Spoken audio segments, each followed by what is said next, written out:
Hello, I'm Andrew Braddock, Greens member for Yarrabee, and today I'm with Dr. Justin Barker of the Youth Coalition of the ACT. Justin, fantastic to be here with you today. That's lovely to meet with you, thank you. Great.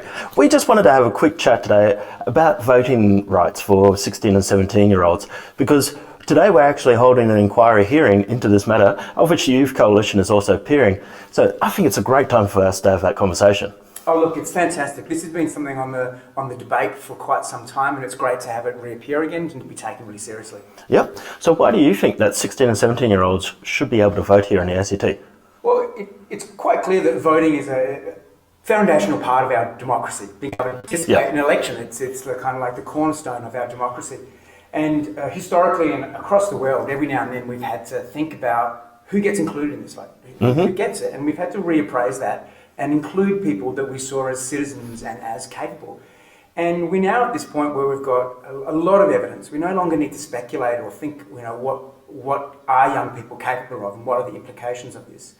The evidence now is really clear that 16-year-olds and 17-year-olds are really capable of making informed political decisions, and we know that it has positive impact. So it's really, for me, it's really come to the point, it's no longer a discussion of should we be lowering their voting age. It's really like, well, when are we going to do it and how are we going to do it? Because the evidence is pretty compelling. Oh, great. Because also there is that question that people have about that capacity or the ability of those 16 and 17-year-olds.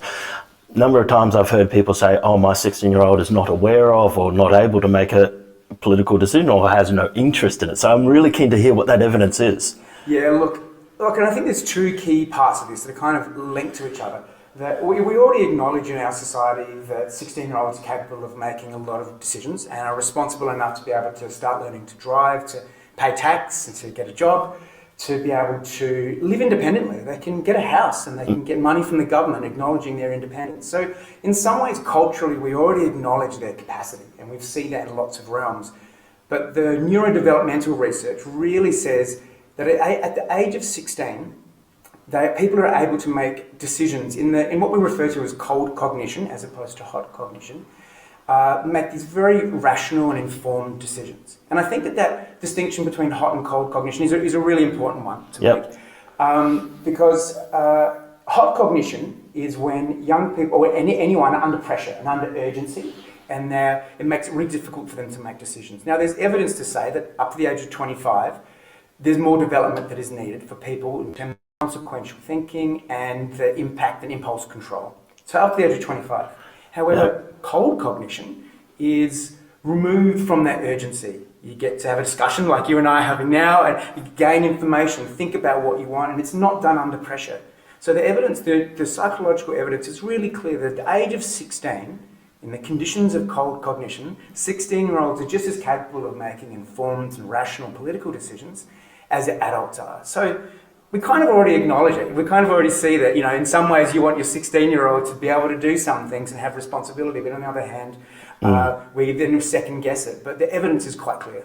So that can explain the argument where you hear people say neurodevelopment isn't complete till 25, and people sometimes lack some of those capabilities that you would expect an adult to have.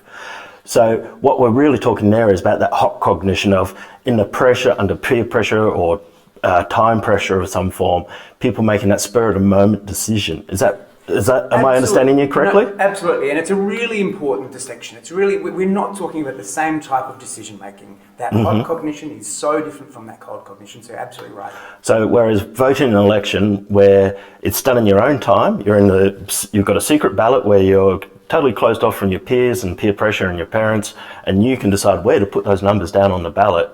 They fully have that capability to make those sort of choices at 16. Absolutely, especially because there's that lead-up period as well where they can have discussions. And when they're given the vote and are able to vote, it'll compel them to have more discussions, engage in those things, so that by the time they get there, they probably already know what they're going to do. And you're right, no one's watching them. They're in a little booth and they're not under pressure. So voting is a perfect example of the conditions of cold cognition. Fantastic. So just a further question then, trying to understand this whole neurodevelopment and how it works for these for the 16 and 17-year-olds as well.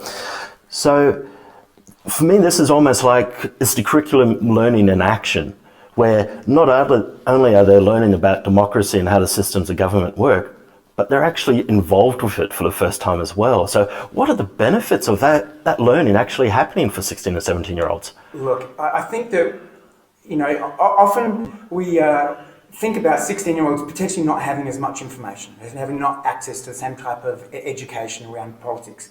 And I think that if we inform them when they have the right to vote, they engage more.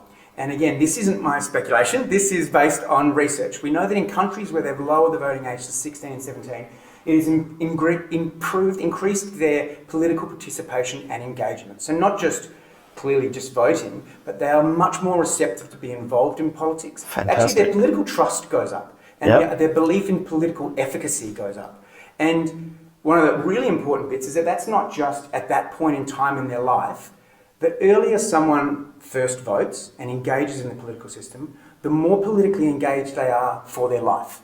So we're actually going to be strengthening democracy, not for 16 and 17-year-olds, but kind of into the future as well. Yep. Because there's also been talks about a crisis of democracy and people not being engaged in the local political system. Here in the ACT, it's a lot of attention's on the federal parliament, but not on the ACT government, which has such a far-reaching impact in everyone's lives. Yeah. So it would be really good to have them involved in those decision-making, the long-term, short-term decision-making, to be part of the ACT political system. Absolutely. Look, and it's really interesting, even at an individual level, young people's sense of self-efficacy goes up when they are able to participate. So they start to feel like they have more agency and then have more faith in the political system because they see it's listening to them. So at an individual level, it can have a sense of more empowerment and a sense of political and civic trust. And I think that's also part of the discussion we need to have is, as a political system, it needs to listen to these 16 and 17-year-olds as well, because they are the future. We're making long-term decisions about climate change, mental health, the health of what we want to see Canberra to look like going forward. So here's a chance for them to be involved in those discussions and have a chance to have a say. Look, in my experience, a lot of young people are already involved in these discussions and are already struggling to make sure they get their voice heard. And there's a group of young people, often marginalised and disadvantaged young people, who are very aware of how the political landscape affects their lives. And they might not have the same type of entrepreneurialism or the capacity or the capability to engage in politics in the same way that some other young people are, but they will want to vote because they want to be able to affect things that are profoundly affecting their lives. Like you said, this provision of mental health services, access to education, training and employment, housing, and other bigger social issues. And I love how young people, their whole lives ahead of them, and we know that they think long term. They're not just voting short term, like what's going to help me now as a 16-year-old and 17-year-old. They actually think long term more than older people do. And I think that is only going to benefit the whole community to make sure that we are forcing politicians to think about what these voters need and want and address those issues. So that follows on to a key question in terms of whether we make it mandatory or voluntary for the under 18s to vote. Some people have been arguing because they aren't adults, really we shouldn't be fining them, we shouldn't be forcing them to go to the election. So I'd be interested in what your views are on that. Yeah, well, look, I think that there are some benefits and challenges to having mandatory voting, and that's true for the whole population group. And I think that it's not too much different for 16-year-olds and 17-year-olds and the issues there are for the rest of the population. For me, the key benefits of the compulsory voting is that it increases voter turnout. When you have compulsory voting, you have a lot more people turn up to a vote. That strengthens our democracy and encourages people to engage because they know they're going to have to. So people who might not have been politically engaged are encouraged to go, well, I'm going to have to think about this. Yeah, it's that festival of democracy and a democracy sausage that everyone's part of. Absolutely, absolutely. It's kind of fun. And so that's great. I think the compulsory nature of the voting also will encourage political parties to take these constituents and stakeholders really seriously, where if they think that not many of them are going to turn out, maybe they don't need to consider their needs as seriously. So I see those as two huge benefits. Now, the risks for anyone, the challenges are around accessibility and fines. So there's this idea that young people might find it harder to vote and find it harder to service the fines. Now, I would say that in actual fact, that's not supported by evidence. That in actual fact, 18 and 19-year-olds and 20-year-olds in voluntary settings turn out to vote less than 16-year-olds and 17-year-olds because it's actually harder for them. Yeah, because they're really navigating this independence. They're living often away from their parents and they've got more things on their plate, whereas 16-year-old and 17-year-old often still embedded in the family, still involved in education. So we've got these support mechanisms that help to not only inform them and enable them, but also help them service a fine if they did get one or explain why they couldn't. But as I said before, in voluntary settings, voter turnout is higher for 16-year-olds and 17-year-olds than it is for 18 and 19-year-olds anyway. And at the moment, the fine is $10. And there's some people would argue that we need to change the fines. Some people think that the fines need to be higher because it encourages people to vote. Other people think they need to be more proportional to people's income. I'm not an expert on that. I think that we need to encourage people to vote, and an incentive is great. I think a $10 fine is serviceable by most 16-year-olds and 17-year-olds, especially with the supports that are already in place. And we can put more in place if we need to. That's what the youth sector is there for. It's what the education system and families are there for. So they're arguably going to be less of an imposition for 16-year-olds and 17-year-olds, who we now have already talked about are capable. We know they're capable, so let's give them those full rights as a citizen. Let's not give them a compromised version of this. Let's them take part in our electoral system as it's intended. Yeah, because I can remember talking to a young person once, and she raised with me, she got fined $200 for having her seat on a train seat opposite her. So as a government, we've had no compunctuations of fining young people where we perceive the antisocial behaviour. But a lot of people have been concerned about this idea of fines for voting, whereas it's been, as you're saying, demonstrated that it generates that civic mindedness, that engagement with democracy, and it's far less than the $10 versus $200. That's a very significant difference in fine. That's a great point, and I think that even the stuff we know about deterrence theory is that it's the swiftness and certainty of the fine that's important, not the price. So we need to make sure that a fine doesn't involve someone in the criminal justice system for something petty. We need to make sure it does encourage them, but is serviceable, and that's kind of what it is. Is there any other things that you think that I, as a member of the Legislative Assembly, or our listeners might like to actually pay attention to? Look, the one thing I want to say is that there are a lot of misconceptions around 16-year-olds and 17-year-olds, and even 16-year-olds and 17-year-olds have bought into some of those popular misconceptions.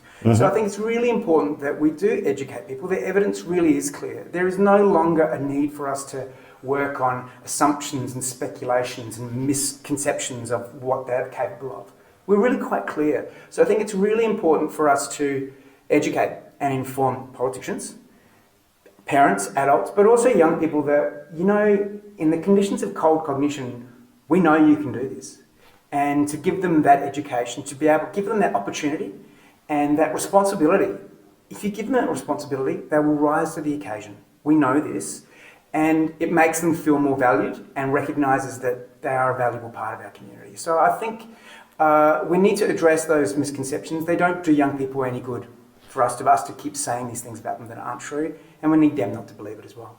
I think that's a fantastic way to end this discussion, just by saying that by giving the young people that responsibility, they rise to the occasion, and that's why we should be looking at providing them with the right to vote. Thank you very much, Justin. Really appreciate the conversation. Great talking to you. Would love to chat to you again another day. Excellent. It's lovely to meet you. Thank you.